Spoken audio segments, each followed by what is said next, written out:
Every year you guys always suggest testing out the Magic John screen protector. I'm not sure what all the hype is about, but in this video we're going to find out. You're going to learn everything you need to know about the Magic John tempered glass screen protector, and I'm also going to be putting it to the test. We're going to go through the full installation, we're going to see how it fits, how it feels, how well it works with the in-display fingerprint sensor, and stick around till the end of the video because I will also be doing a drop and a scratch test to see how durable the screen protector really is. So let's get into it.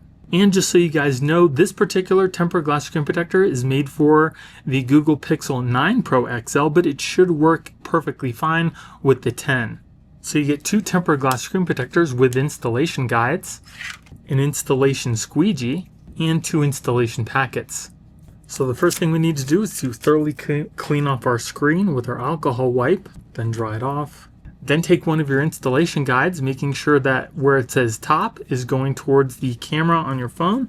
Just press this over the top of your phone, just like that, super easy. Then take one hand, hold gently on the sides of the guide, and we're going to pull out the tab on the bottom here.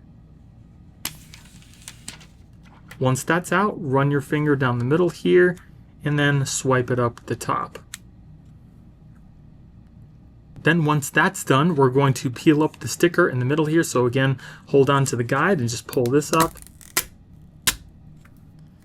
And it looks like it's starting to adhere to the screen. We might need to help it along just a little bit here. Then we're going to lift up on the guide. Then lift up on the top protector. And it does look like we have a slight bubble right at the kind of bottom here. You guys can see right there, and I'll just use the little squeegee to get that out. So everything looks good so far. Let's give it a little wipe down. Looks like it's a full coverage screen protector, so there's no cutout for your front camera. The edges are also rounded off, which is nice and smooth. As far as the glass, super smooth, just like the glass that's on the phone. As far as fingerprints goes, seems to pick up some slight fingerprints on the screen here, not too bad at all. You can very easily wipe those away. There we go. Now let's test out our fingerprint. So as you saw, the face unlock works super quick. Yeah, so super quick face unlock. Let's turn that off so it doesn't interfere with our fingerprint sensor testing. So I've turned that off, so it doesn't use my face unlock anymore. So now we'll test out the fingerprints.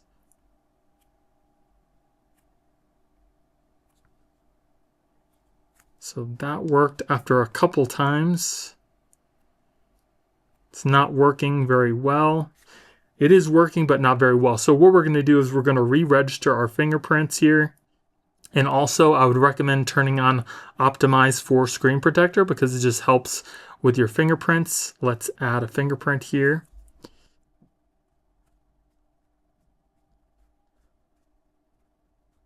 So it's having a little bit of problems here.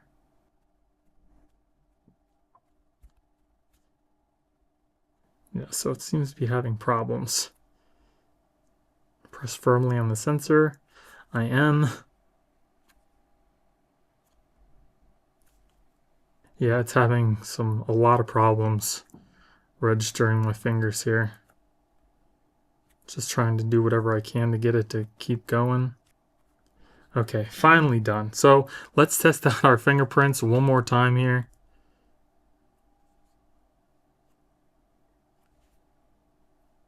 So it's still having some problems.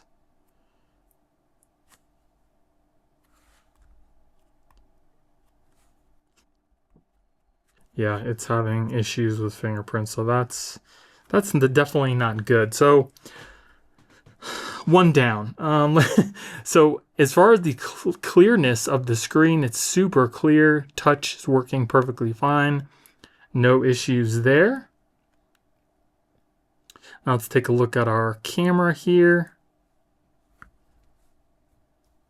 The camera looks nice and clear, so there shouldn't be any issues with the front selfie cameras. And let's take a look at the screen as we're looking at it through polarized sunglasses.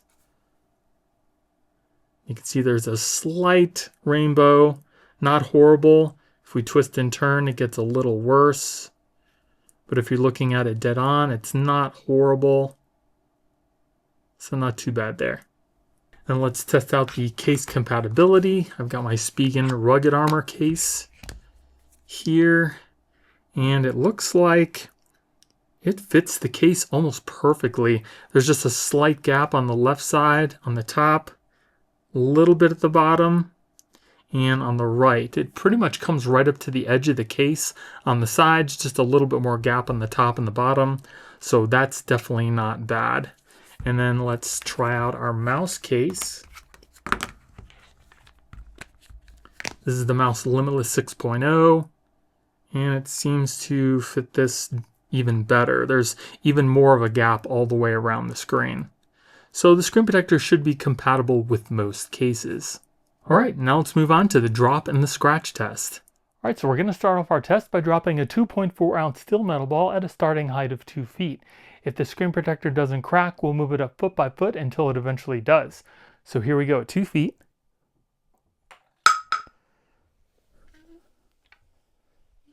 Moving on to 3 feet.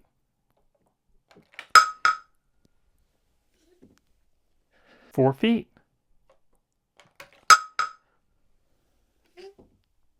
5 feet.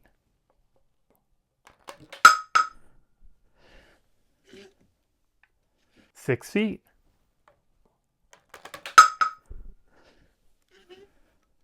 It hasn't cracked yet. There's a mark, but it hasn't cracked. 7 feet. 7 feet. So this screen protector lasts up until a 7-foot drop, which is pretty impressive. Now let's move on to the scratch test. So regular tempered glass starts to scratch around a Mohs hardness number 6. So we're going to start off our test with a number 5. Then we'll move on to a number 6. And then finally a number 7. And if we take a closer look, you can see that there are no scratches at the number 5. There are slight at a number 6 and just a little deeper at a number 7. So scratch resistance is standard for tempered glass. So installation for the screen protector didn't seem to go as perfectly as it should. It seemed to need just a little bit of help completing. Also, the fingerprint sensor does not seem to work hardly at all with this tempered glass screen protector, which is definitely not good and probably a deal breaker for most people. It does seem to be case friendly. It lasted up until a 7-foot drop, and scratch resistance is standard for tempered glass. So it really is unfortunate that this screen protector does not work well with the in-display fingerprint sensor, because that's got to be a deal breaker for most people. I know it is for me, because why would you buy a tempered glass screen protector that doesn't work with the phone's functionality when there are other options out there that actually do work? So for me, I would not recommend this tempered glass screen protector, but if you still want to get it yourself, I will be putting product links in the video description. And if you guys enjoyed the video, please let me know by hitting that like button. Thank you all for watching. I hope you have a great day, and I'll see you in the next one.